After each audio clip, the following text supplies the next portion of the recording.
Sick and tired of that same old stance by professional fishers that they put fresh fish on the tables of the mums and dads in South Australia? What a load of baloney. They put our fresh fish on the table of the well-heeled in Sydney and Melbourne and the high-end restaurants interstate. What they give us South Australians is the detritus from Asia. These are the indisputable facts because they come from PIRSA, a Consearch, FRDC and Fisheries Minister Leon Bignell. You know, SAFA and RecFishCENTRAL have been trying to find out how much South Australian seafood gets sent interstate and sold in Sydney and Melbourne. And we have found out through foot-in-mouth Leon Bignell. In trying to talk up this state's fresh seafood in 2014, he let slip that 1,200 tonnes of our premium seafood is sold annually in Sydney. Now, that would have to be similar in Melbourne, so let's conservatively give Melbourne 1,000 tonnes a year. That is a total of 2,200 tonnes. Now we get into the interesting stuff. The estimated total seafood catch that year was over 45,000 tonnes. This included 42,592 tonnes of sardines, abalone, mud cockle, pipis, giant crab, prawns and rock lobster.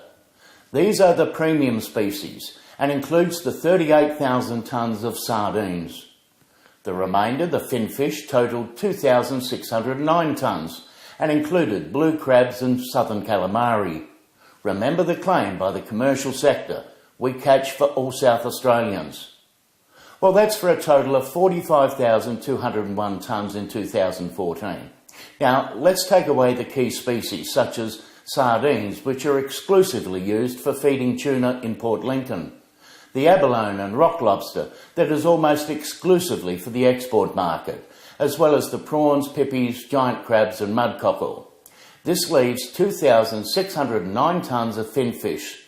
So using the Minister's figures, we take away the 1,200 tonnes that go to the Sydney market and the conservative 1,000 tonnes that goes to Melbourne.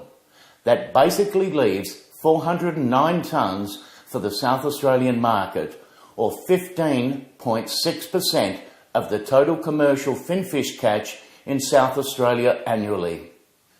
But let's turn that around and claim 84.4% of all finfish caught in South Australian waters by commercial fishermen get sent across the border. Stunning, isn't it? Puts paid to their claims once and for all. The fish they're taking are a South Australian-owned resource for which the commercials do not pay 1 red cent to extract. What an absolute stupid system of management by PIRSA, which throws open its arms and allows pirates to plunder our bounty without a nickel to the state coffers or the community which actually own it. Of that measly 15.6% of finfish sold in this state, the commercial fishers want you to pay top price. I mean, $100 a kilogram for King George whiting. It's an outrageous act of bastardry. So next time you buy that polluted garbage from the main supermarkets or wherever you get your cheap imported fish from, just remember, because of the good graces of the commercial fishing fleet, the well-heeled in Sydney and Melbourne are sitting down eating your premium locally caught seafood. And what is worse is they don't give a stuff about you. They're actually laughing at you for letting this travesty continue. So pros, get yourself another line of argument, because the one you're using has had its day. No one believes you anymore.